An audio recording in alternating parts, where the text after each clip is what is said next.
Dear learners, आज हम फिर उपस्थित हैं एक और नई इकाई को लेकर के, और वो इकाई है नार्मलता। नार्मलता का रसायन विज्ञान में बहुत प्रयोग होता है, इसे भी हमें गंभीरता से लेना चाहिए और बिल्कुल साफ सुथरे रूप में इसे समझना चाहिए।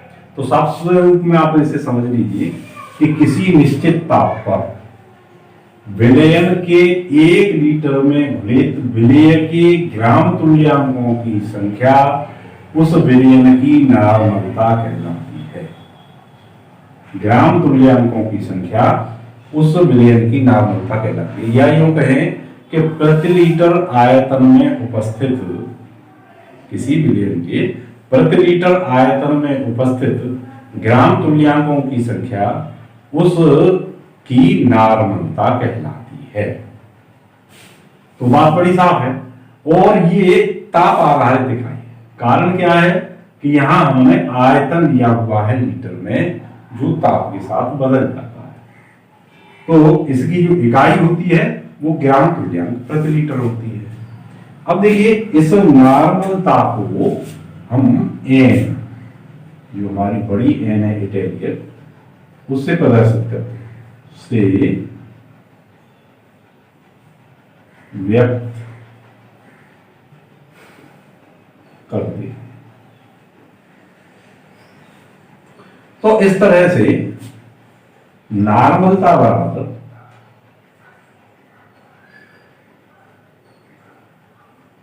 बराबर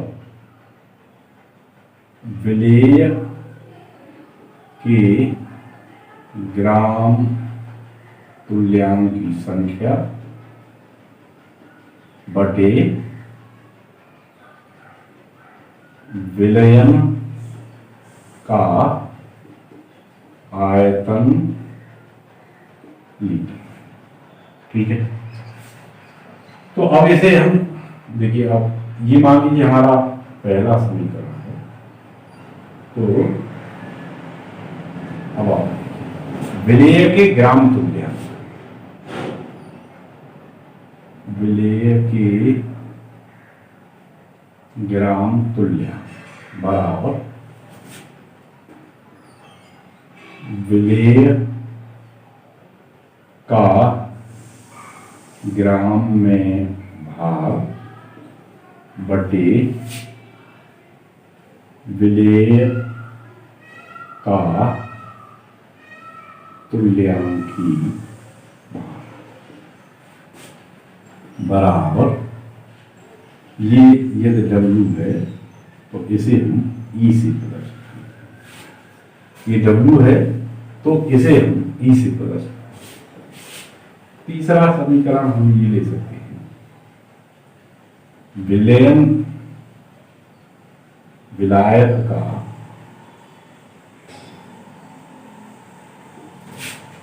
आयतन बराबर V लीटर में, या V अपॉन 1000 ml। V इसमें, या हम इसे लिख सकते हैं V अपॉन 1000 लीटर। मान लीजिए हम आयतन का प्रयोग कर रहे हैं और आयतन हम ले लेते हैं यहाँ मिलीलीटर में, कोई जरूर नहीं है कि वो लीटर में ही हो, तो हम इस तरह से प्रयोग कर सकते हैं। अब इन दोनों इकाइयों को हम अपने इस सूत्र में रख सकते हैं। तो N equal to W upon E into W upon E upon V upon E,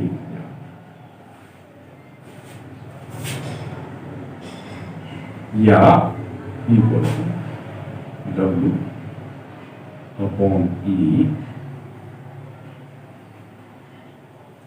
into 1000 बटे आयतन P ml। ठीक है, ये हमारा एक सूत्र इसका हो जाता है नार्मलता। यदि हम किसी पदार्थ का भार निकालना चाहते हैं, विलेय का भार, विलेय का भार बराबर W, विलेय का भार W बराबर,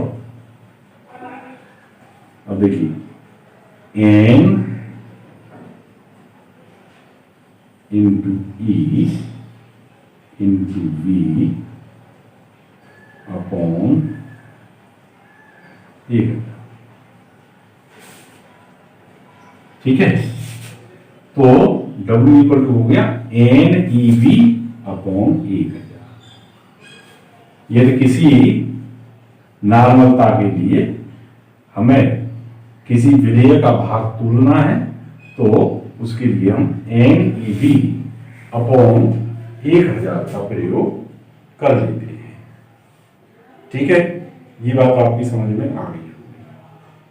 अब इसे और दूसरी तरह से हम सरलीकृत कर सकते हैं कि N, अब यहां से मैं इसे लेगा तो N इक्वल टू, अब इसको हम इस में नहीं रख रहे, केवल आयतन लीटर में रख रहे हैं, तो W upon E into V, देखिए ये लीटर में है, समझ लीजिए ये लीटर में, तो ये हमारा एक सूत्र बन जाता है। ठीक है, अब इसको, इस V आयतन को हम इधर लिखते हैं, तो N इंटू V या N into V equal to W upon E, N into V equal to W upon E। अब देखिए यहां ये लीटर में है, ये ध्यान रखना, यहां पर ये लीटर में है, तो ये ध्यान रखने की बात है। तो NV बराबर W अपॉन E, या इसे हम क्या कहते हैं, W upon E equal to milligram तुल्यांक।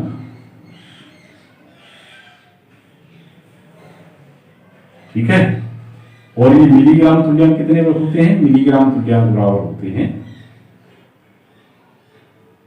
N into V। N into V माने नॉर्मलता गुणा आयतन, लीटर में ये होता है नॉर्मलता गुणा आयतन लीटर। ठीक है, तो ये क्या होते हैं, इनको हम मिलीग्राम तुल्यांक कहते हैं, सॉरी ग्राम तुल्यांक, मिलीग्राम तुल्यांक, ग्राम तुल्यांक, तो इसको हम ग्राम तुल्यांक कहते हैं। ठीक है, और मिलीग्राम तुल्यांक करने हैं तो मिलीग्राम तुल्यांक बराबर, मिलीग्राम तुल्यांक बराबर, यहां पर हम क्या करेंगे, 1000 का गुणा कर देंगे, माने ग्राम तुल्यांक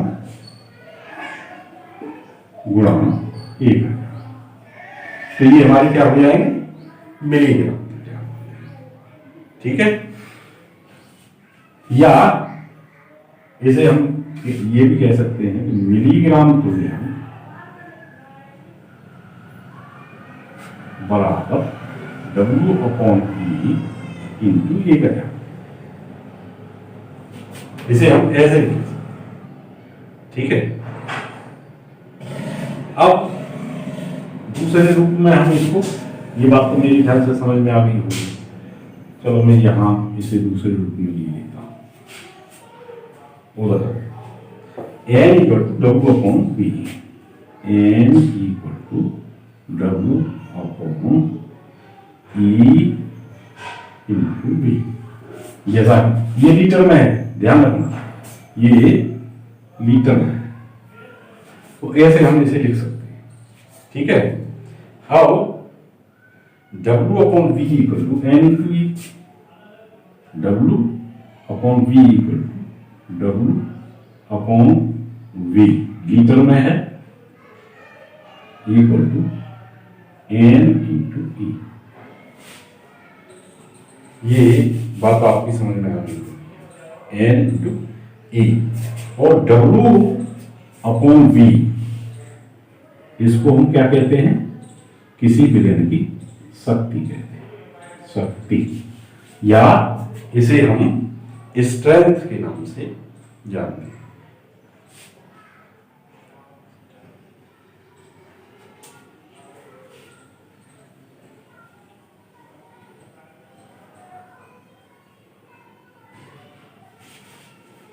इसे हम शक्ति के नाम से या स्ट्रेंथ के नाम से जानते हैं। तो इस तरह से किसी विलयन की शक्ति क्या हुई, किसी विलयन की शक्ति बराबर N इंटू E। किसी विलयन की शक्ति बराबर क्या हुई, N इंटू E। ये बात मेरे ख्याल से आपकी समझ में आ गई। अब देखिए, इसको हम छोटे छोटे अन्य शब्दों में कैसे व्यक्त करते हैं, ये बात भी आप समझ लीजिए। ये समझ में आ गया होगा, आपने मेरे ख्याल से नोट भी कर दिया होगा। तो इसे मिटा देता हूं मैं यहाँ पर।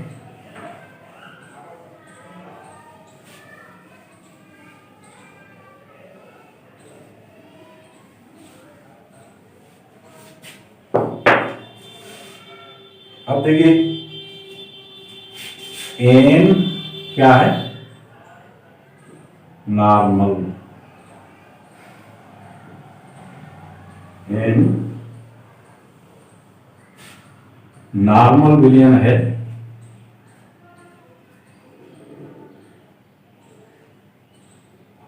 विलयन के लिए हम के लिए N प्रयोग करते हैं। चलो लिखिए, विलयन के लिए N प्रयोग करते हैं, ठीक है। वही देसी नॉर्मल विलयन के लिए, देसी नॉर्मल विलयन, तो देसी नॉर्मल विलयन के लिए हम क्या प्रयोग करते हैं, N/10। ये भी N/10, ठीक है। इसी तरह से सेंटी नॉर्मल विलयन के लिए, सेंटी नॉर्मल विलयन, इसके लिए हम प्रयोग करते हैं N/100।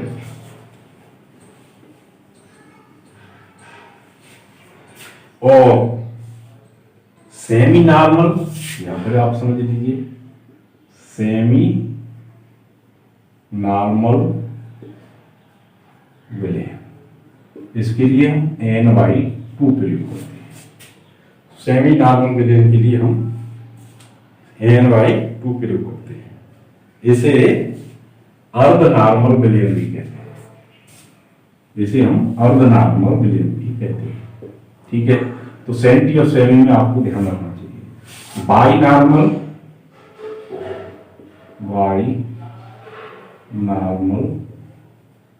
विलयन बराबर 2N। तो ये बात भी आपकी समझ में आ गई होगी मेरे ख्याल से। अब एक बात आप ध्यान रखिएगा कि यहां इस इकाई की आवश्यकता क्या पड़ी। जैसे हमने मोलरता ली थी, तो मोलरता में हमने ग्राम मोल शब्द प्रयोग किया था। यहाँ पर ग्राम मोल संख्या, विलय की ग्राम अणुओं की संख्या या ग्राम मोल संख्या बटे विलयन का आयतन लीटर।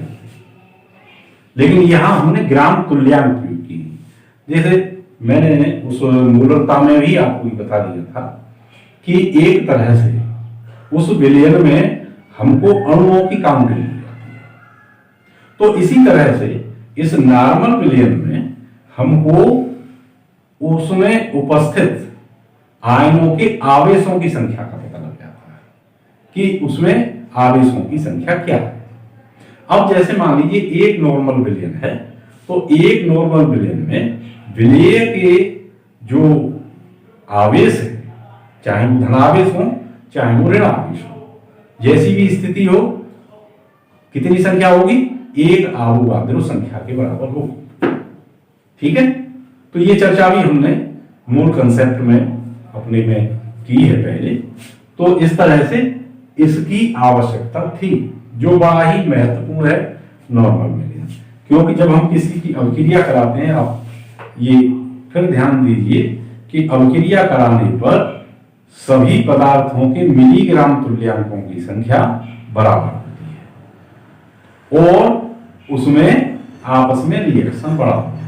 अब जैसे नॉर्मलता घटा दें, आयतन बढ़ा दें, आयतन बढ़ा दें, नॉर्मलता घटा दें, तो ये सब स्थिर रहता है मिलीग्राम तुल्यांक। या यूं कहें को कुछ जैसे नॉर्मलता है, तो नॉर्मलता बदल सकती है, उसमें आप जल मिला दें तो नॉर्मलता बदल सकती है, मोलरता बदल सकती है, लेकिन याद रखिएगा ग्राम तुल्यांकों की संख्या या मिलीग्राम तुल्यांकों की संख्या या ग्राम अणुओं की संख्या, मोलों की संख्या, इसमें कोई परिवर्तन तनुकरण करने पर नहीं होता है। तनुता करने पर इनमें कोई अंतर नहीं आता है। तो अब मैं यहाँ पर एक बात और समझता हूं कि आपको ये बता दिया जाए कि मोलरता और नॉर्मलता में आपस में क्या संबंध है। तो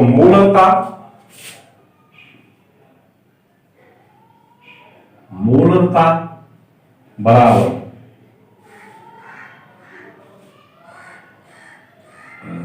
आप ऐसे लिखिए, मोलरता गुणा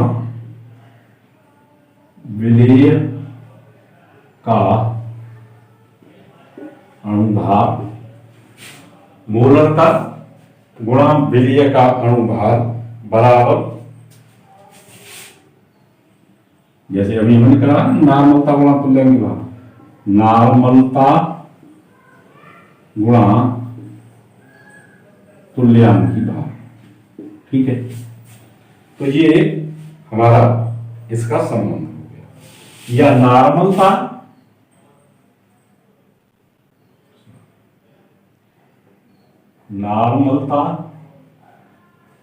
बराबर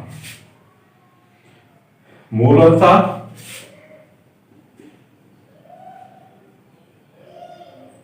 गुणा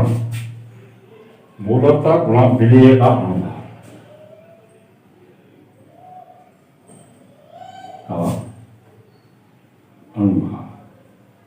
बटे विलेय का अणुभार बटे विलेय का तुल्यांकी भार,